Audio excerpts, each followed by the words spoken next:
Europe 1, 7h41.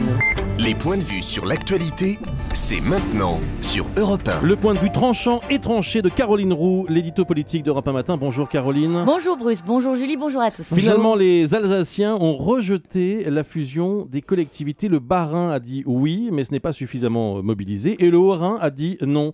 C'est suffisant pour acter l'échec d'un référendum qui devait servir d'exemple. C'est la victoire du statu quo. C'est la victoire surtout de la France inquiète, c'est la victoire de la France du non. C'est une fois de plus la preuve que le pays est enquisté. Le repli et le conservatisme l'emportent sur le souffle et le mouvement. On défend sa préfecture à Colmar. On a tellement peur de l'avenir qu'on s'accroche à son histoire.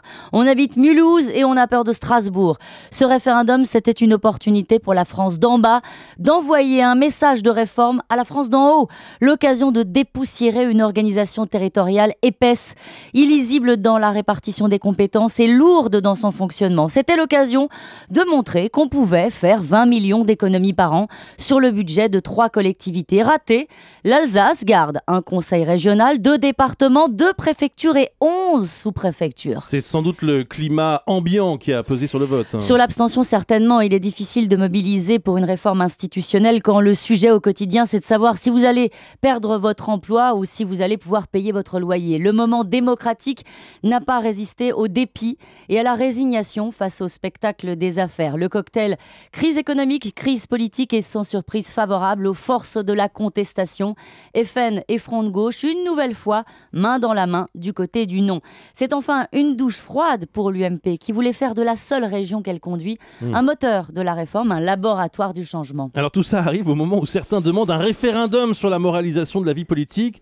Ça nous rappelle que donner la parole aux Français, c'est pas sans risque. Oui, c'est ça. De Gaulle en 69 sur la régionalisation, Nicolas Sarkozy sur les institutions en Corse en 2003, Jacques Chirac sur l'Europe en 2005 en ont fait l'amère expérience. Mais le peuple est souverain.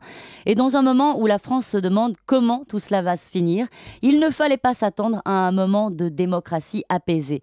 Le pays n'est pas dans la rue, il rumine sa colère, il attend son heure. Alors, si vous lui tendez un bulletin de vote, ne soyez pas surpris si vous met une gifle. Le pays est enquisté, c'est la victoire de la France inquiète. Voilà ce que nous dit ce matin Caroline Roux après ce nom des Alsaciens. Merci beaucoup Caroline.